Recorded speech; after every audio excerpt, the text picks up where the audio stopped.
Magandang umaga. Ayan, solo natin ang bahay ngayon ano. Si Inay wala dito. Sinama ni Ate Agnes sa Puerto Galera. Ayan, kaya kasama lang natin dito. 4 na pusa. Ayan, 5 aso. Ayan po ang kasama natin ngayon dito sa bahay. Kagabi Lods, alam nyo guys, may naramdaman akong malakas na hangin na tumama dito sa may bahay. Ayan o, yung mini resort ko, itinumba niya. Ayan guys, no, may malakas na hangin tumama dito sa bahay kagabi. Ipo-ipo, parang ipo-ipo yun. Ayan yung tinatambayan ko, yung mini resort ko. Ayan o, itinumba, tumagilid. Tingnan natin sa likod kung anong nangyari doon. Dito tayo ngayon sa likuran ng bahay ano. Nako, mukhang may nangyari nga dito. Parang natumba itong puno ng karamay. Ayan guys, nadali ng bagyong ayaw ko kung bagyo ito parating. Oh, yung puno ng karamay. Ayan, tumba. Ayan guys, dito ako ngayon sa likuran ng bahay ni Inay ano. Silipin natin itong puno ng karamay na naputol. Ayan oh, itinumba ng malakas na hangin kagabi. Ayan siya. Doon tumama sa bubong ng ginawa kong lutuan ni Inay. Lutuan ng mga pagkain ng aso no. Pero kagabi, ayan, tinira ko na siya, pinutol ko na.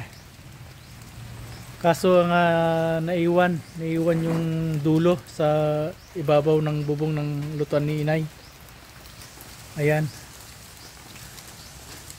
Naulan ngayon kaya hindi ko siya matanggal ano.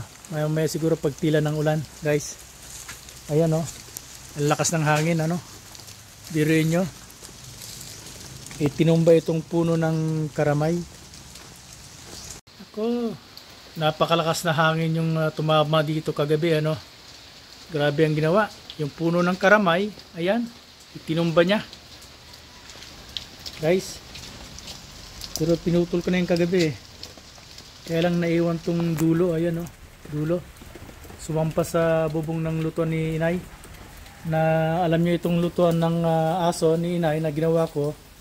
Ako isang buwan bago ko natapos to, tapos ganyan lang isisirain lang ng malakas na hangin. Papakita ko sa inyo Ito po. Ayan. Karamay, bunga ng karamay. Karamay kung tawagin namin yan Ayan siya oh. Yan daon niya yan oh. Yan oh. Tanya. Ayan, may mga bunga pa nga oh. Oh, sayang naman. Itinumba lang ng buhawi. Buhawi siguro hindi duman dito kagabi. Guys. No? Talagang buhawi na yun pati yung ginawa kong lutuan ng mga aso. Isisirain pa. Isang buwan kong binuno bago matapos tong lutuan na to. Napakahusay kong karpentero Ayan oh. Guys, rumampa dun sa bubong ng lutuan ng aso.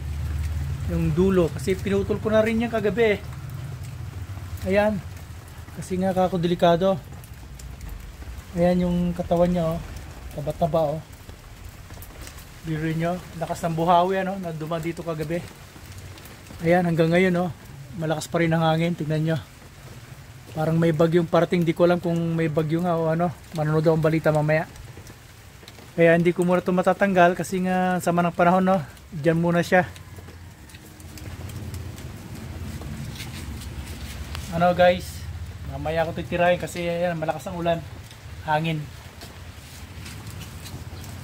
Ibalik natin sa dating pwesto itong mini resort ko no.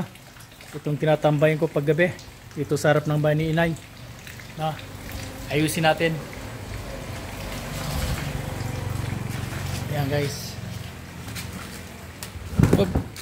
Ayan, natin yan. Oh. Diretso na ba? Ayun. Yun na siya guys. Tayo na uli. Kaso, sira. Sira guys. Na putol. Pero madaling ayusin yan. Ayusin natin mamaya. Ayan o. Putol siya.